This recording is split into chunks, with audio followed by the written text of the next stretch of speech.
All right, what's up, college football fans? Welcome to another QB Spotlight video. In this video, we're talking about Alabama quarterback Jalen Milroe, what he needs to do to have success against this Texas defense, what he needs to do to repeat the performance against Middle Tennessee State. If this is your first time tuning in to the QB Spotlight channel, we sincerely thank you. We know that there's a bunch of other college football content creators out there that do a great job, so thanks for spending a few minutes of your time hanging out with us. And again, this is your first time, we're a quarterback hub. We talk all things quarterbacks, quarterback interviews, small little previews like this, small little film breakdowns. Anything related to the quarterback position is fair game here. So let's talk Jalen Milroe. Let's talk Alabama quarterback situation. Hey, maybe if we keep saying Alabama quarterback on repeat, we'll get some good algorithm stuff and more people will watch. I don't know.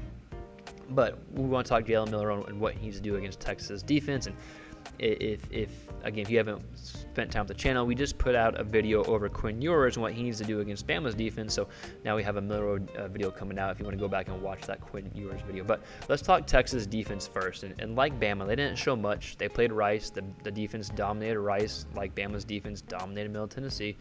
But Texas was able to get a lot of pressure on JT Daniels, the quarterback for Rice. They had 3 sacks on him, 16 hurries. Daniels really couldn't do anything. 1, because he couldn't escape the pocket, and 2, just couldn't push the ball downfield. He had 5.7 yards per attempt on his throw, so there really wasn't a lot that he could do. But we know Jalen Milroe is a much different cat than JT Daniels, athletically and the ability to do a lot of special things. So that leads us to Jalen Milroe.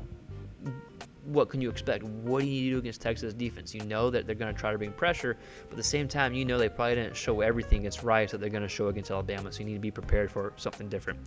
But I think before we dive into kind of some of the throwing factors, or the main throwing factors, I think it's obvious. I think his legs are the obvious factor, right? I think that goes without say. His legs can limit the pass rush. His legs can turn the game over. His legs can do so many different things because he's usually the best athlete on the field. So what's Texas going to do to take that away? Of course, that's what they're going to be attempting to do. They're probably going to, again, I don't know. I'm not some defensive coordinator, right? I'm just some guy on YouTube. But they're probably going to try to drop more, probably going to try to have a spy on Milroe and force him to beat them with his arm, right? That's what I would do against a great athlete like Milroe. They're going to drop guys into the secondary, have a spy on Milroe. Wherever he goes, that spy goes, and try to force him to beat them with his arm. Now, if he did what he did against Middle Tennessee, then he can have a recipe for success, right? And then we're going to get into that in a second. But again, Milroe, I think the big factor is even if they do drop guys in coverage, even if they have a spy on him, Milroe is such a talented athlete that he can still beat that type of defense. You saw him do that in the past, right? But that's number one, the key for Milroe, you still got to use your legs. You still have to if it's there, take it. If you got pressure, escape, right? And of course, they're probably going to have some run plays as well. But number 2, I think you have to distribute the ball throughout the field again. He did a really, really good job against Middle Tennessee. He was 13 of 18 passing the ball. So he was accurate. He was efficient. He was 5 of 6 outside the numbers, and he was 8 of 11 inside the numbers. That's a pretty good ratio to have between outside and inside number throws. So I think if you're Milroe, if you can do that again, if you can have some successful throws outside the numbers and kind of inside the hash, inside the numbers, I think you're going to be in a good position. I think you can have a good approach calling plays if you're able to kind of spread out the defense like that, because you can complete the balls to kind of any parts of the field. That also is going to force the Texas defenders, the Texas DBs, linebackers, whoever's dropping into coverage, that's going to force them to defend the whole field, right? So if you're Milroe, that's what you want to do. You want to distribute the ball again, just like you did against Middle Tennessee. Obviously, this will be a much bigger test against a defense like Texas, players like Texas and Middle Tennessee, but still, you want to try to replicate that. The number 3, I think the more obvious one, I don't like to use a lot of obvious cliches or obvious keys because anyone watching knows what I'm about to say, but I still think it's relevant. Just don't turn the ball over. I think you have a really good team. You got a really good defense. You got good players on offense. If you don't turn the ball over, even if you play average, you're probably going to be in a decent position to win the game in the fourth quarter, right? Again, I don't like saying like these simple stuff like, hey, the quarterback has to lead, he has to have no turnovers, he has to be accurate. Like that's obvious. Every QB needs to do that. But in this specific situation, I think your team is so talented and so good that you can be in a good position. Just don't turn the ball over. Maybe you say the same thing about Texas, but if you're Milroe, you don't turn the ball over. Fourth quarter rolls around, the chances are you've made some good plays and you're in a good position to succeed. So overall takeaways from Jalen Milroe. And before I end this, we are going to watch a deep touchdown pass of him against Middle Tennessee. I think it's a great ball. It's a great job of him in the pocket. It showcases everything you need as a passer, right? This connotation that he can't throw, he can only run. I don't think it's true. I think he's got plenty of potential to pass. It's just doing it more consistently, doing it on a repeatable level. Maybe he just needs more exposures and more attempts and more experience to do that.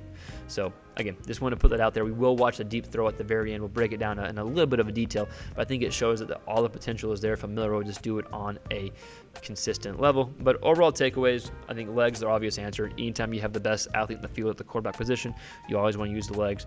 Don't turn the ball over and just distribute the ball throughout the field. Make them defend the whole field. I think that's the recipe for success for Jalen Milroe going up against the Texas defense. If you like this type of content, hey, like, subscribe. That YouTube stuff does help. If you're a Bama fan, what else are you looking for from Milroe to do? If you're a Texas fan, what are you looking to stop Milroe from doing? What defensively would you do? Let us know in the comments below. With that said, here's the quick clip of Milroe. We'll break it down quickly and get out of here, but here's the clip. So here is a long touchdown throw from Milroe that we said we were going to look at real quick. This was the end of the second quarter. Long touchdown pass, but you're going to see Milroe step up in the pocket, great feel, shows arm strength and accuracy pushing the ball downfield, right? So this play right here kind of shuts down the notion that, hey, he can't throw, he can only run. Now, like we talked about, you need to be consistent throwing like this, but the potential is there, right? So again, it's broadcast footage. I apologize. Have to go a little slower here. We'll see that bring forward. Pocket kind of comes in here, but it's a good pocket made right here that he steps up, has good feel. Steps up, unleashes the ball, boom. And he takes a shot here. That's something I didn't even recognize, right? He takes a shot here from, what, the 48 or so? Ball in the air, boom.